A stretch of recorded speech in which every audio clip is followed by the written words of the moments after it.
안녕하세요. 절대값TV의 명품 PD 한PD입니다. 자, 연준이 또 3월달에 0.25포인트 금리를 올렸어요. 자, 그것에 대한 파장 효과를 한번 정리해 보겠습니다. 자, 일단 그것에 따라 여러분들 주식시장은 어떻게 대응을 하고 부동산 시장은 어떻게 대응하고, 자, 중장기적인 대응은 어떻게 하고, 자, 그런 것들을 조금 정리를 하실 필요가 있어요.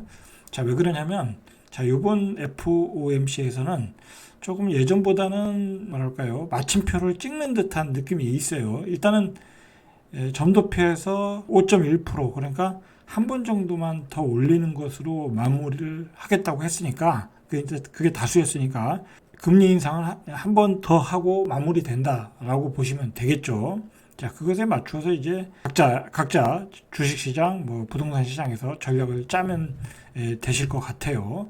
자, 이제 연준 입장에서도 뭐 미국의 은행들이 줄파산하고 있으니까 금리를 뭐 더 이상 올리기가 부담스럽죠. 자, 원래는 빅 스텝이었는데 베이비 스텝으로 그것 때문에 이제 축소했던 거죠. 자, 사실은 계속해서 지금 물가가 6%대로 오르잖아요. 그러면 올해 6%대가 연준에서 생각하는 2%대가 안 되고 계속 6%대로 가고, 그러면 내년에도 또 6%가 오르면 뭐 이거는 사실 인플레이션이 크게 문제가 될 수 있어요. 그렇잖아요. 3년 연속 한 6%대가 된다고 하면 뭐 3년 합치면 18%잖아요. 그리고 내년에도 안 떨어져. 4년 뒤에는 24%가 오르는 거잖아요. 그러면 그건 난리가 나는 거예요. 그러니까 연준이 이번에도 확실한 것은 상황에 따라 뭐 이제 금리 정책을 피겠다라는 얘기잖아요. 그러니까 물가가 잡히지 않으면 어떻게 나올지 모르겠다. 또 그런 얘기도 했어요, 분명히.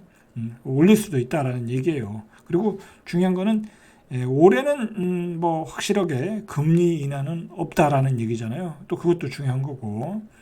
자, 그리고 이제 한미 간의 금리 격차가 이제 1.5포인트까지 갔단 말이에요. 자, 그럼 우리는 한 번 더 올려야 되겠죠? 자, 뭐 우리는 뭐 동결해야 된다고 그러는데, 자, 동결할 사항은 아니죠. 그죠? 왜 그러냐면, 이렇게 되면, 만약 동결하면은, 외화들이 또, 그 원달러 환율이 급등할 수 있으니까, 급등할 수 있으니까, 뭐, 우리도 한 차례 정도 더 올린다라고 생각을 해야 되겠죠. 일단 연준의 정책을 보면은, 올해는 금리 인하 없다.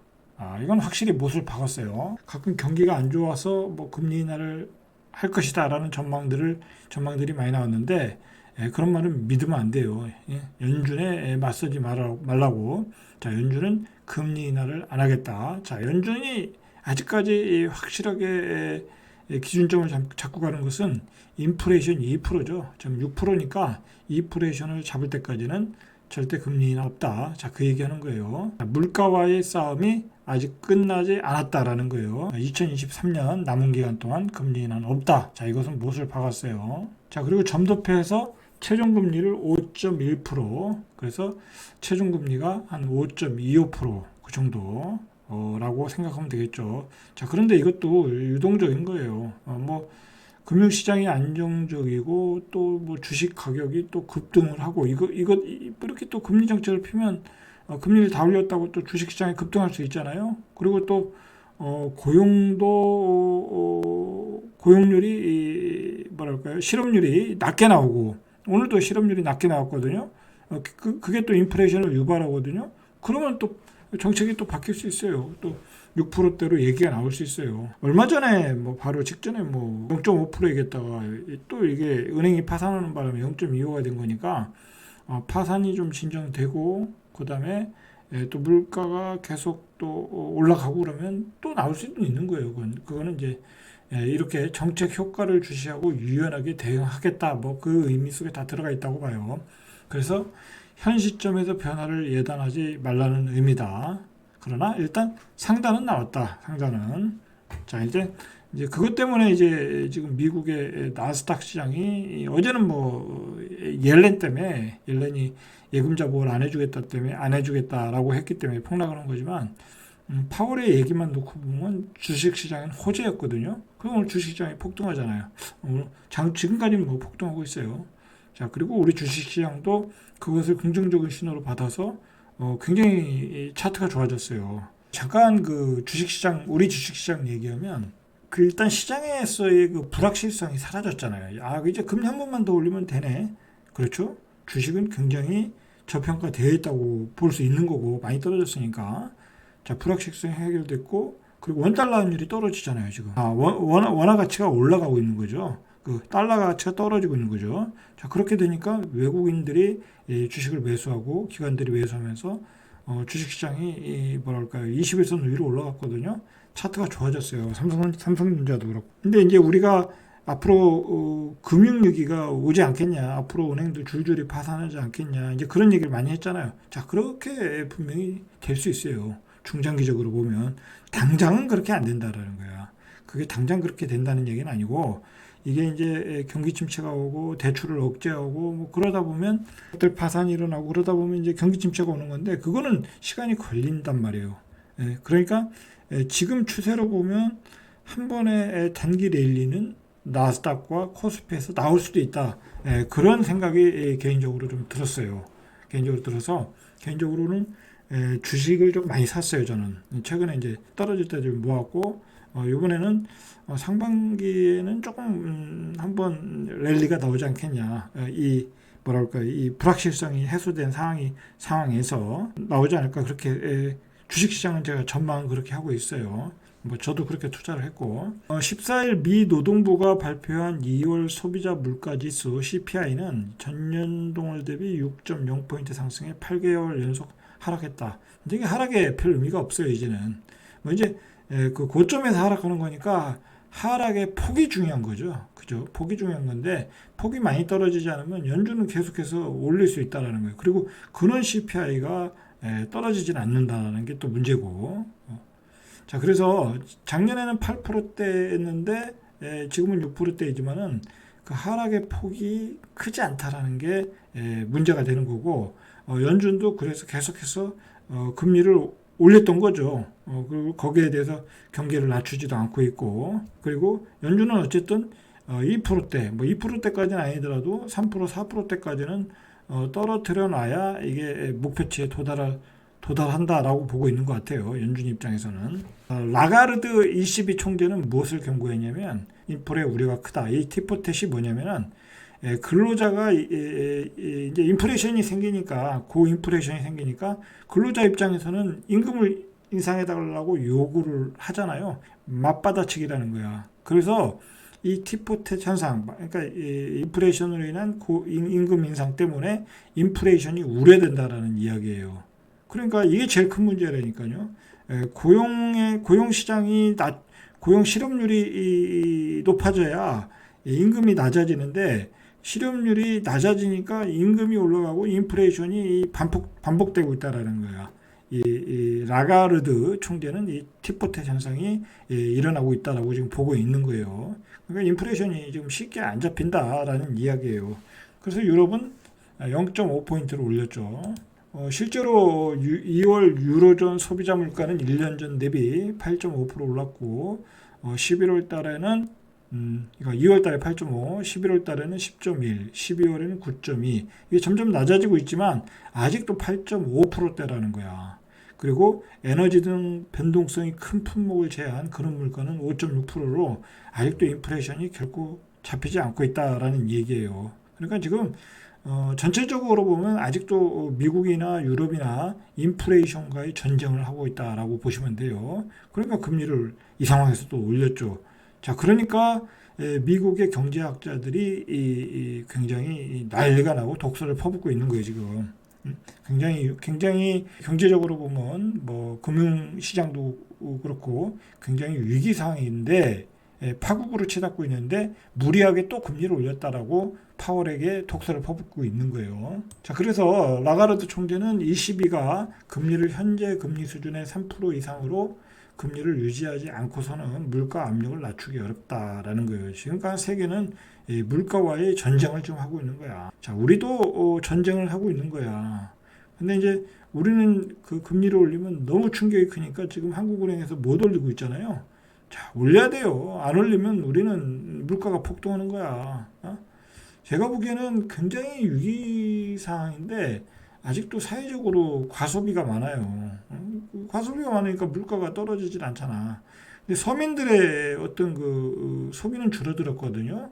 그 서민들이 뭐 소비 그 있잖아요. 뭐 우리가 일상적으로 생활에서의 소비는 분명히 줄었는데 전체적으로는 이렇게 소비가 줄어들지 않았어요. 뭐 해외로 여행을 다닌다든지 그런 것들도 다 그 소비의 일환이잖아요. 자, 그렇게 이번에 이제 연방공개시장위원회에서 정례위에서 0.5%또 0.5포인트 금리 인상을 하니까 지금 미국의 경제학자들은 대규모 경기 침체가 발생할 거라고 경고를 쏟아내고 있어요. 22일 폭스 비즈니스에 출연한 경제학자들은 연준이 미국의 경제 상황을 고려하지 않은 채 고강도 긴축을 지속하고 있다며 지난 2008년 발생한 글로벌 금융위기보다 더 심각한 경기 침체가 다가올 것이라고 이야기하고 있어요. 그러니까 이게 우리가 이제 중장기적으로 보면 이런 금리 또는 고금리로 가면은 금리 인하를 안 한 상태에서 고금리로 이렇게 가면은 미국은 이제 경기 침체, 그 2008년보다 더 심각한 경기 침체가 온다는 얘기야.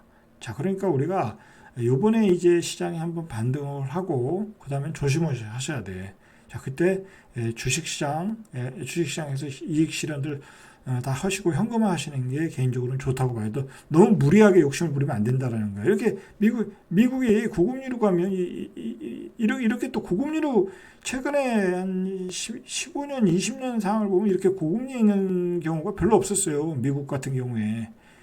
아주 낯선 풍경이에요. 그래서 굉장히 심각한 경기 침체가 온다고 경제학자들이 경고를 하고 있다라는 거예요. 스테파니 폼보이 매크로 마벤스의 회장은 폭스 비즈니스와의 인터뷰에서 연준이 금리 인상을 지속함에 따라 미국 경제의 모든 분야가 흔들리게 될 것이다.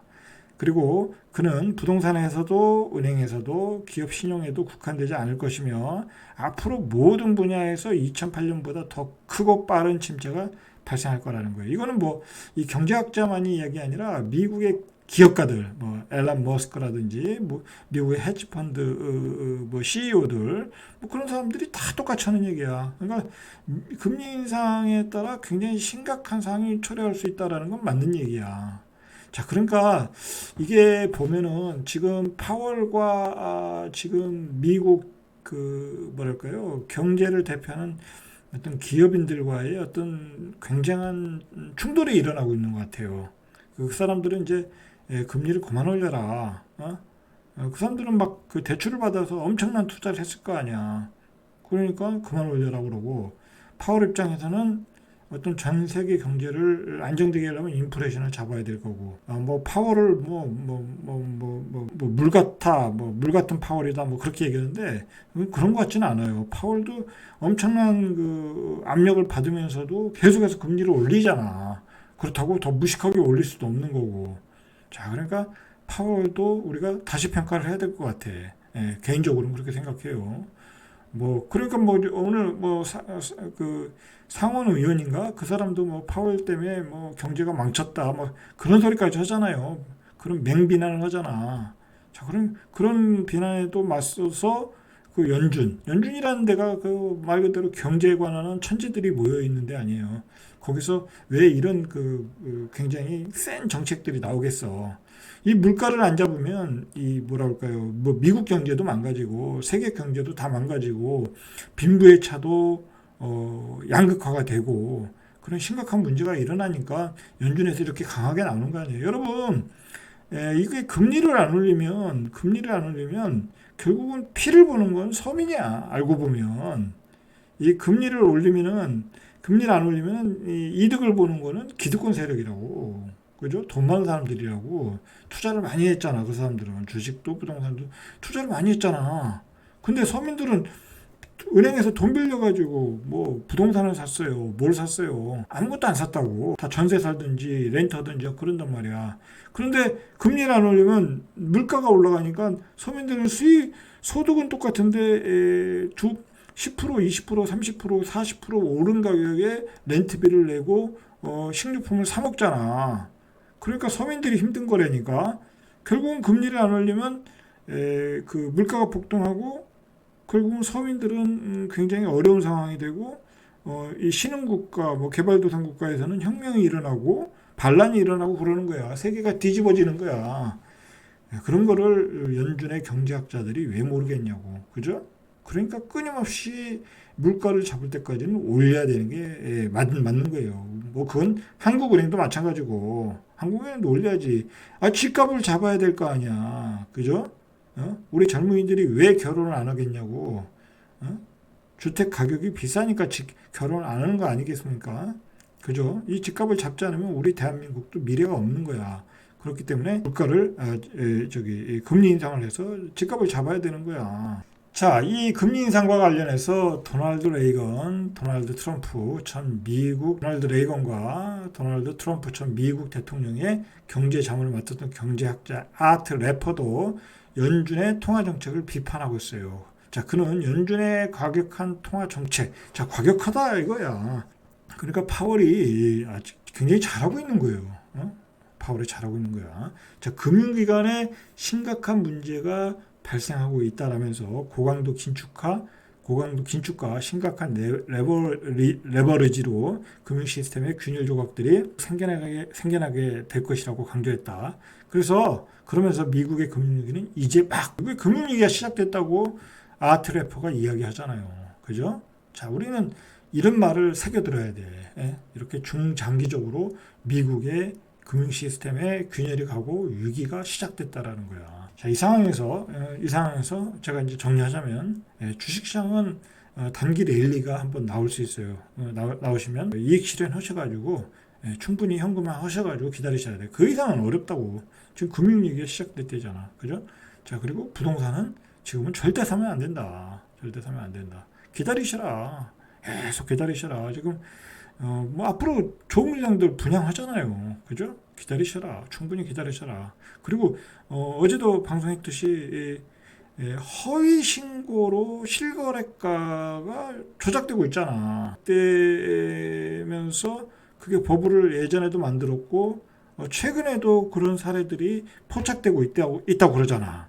그죠? 저는 제가 의심하는 게 그 둔촌주공 분양을 할 때 그 주변 지역에서 거래된 가격 조작의 의심이 있어요. 그런 얘기도 들리고 그 합리적인 의심을 할 수밖에 없어.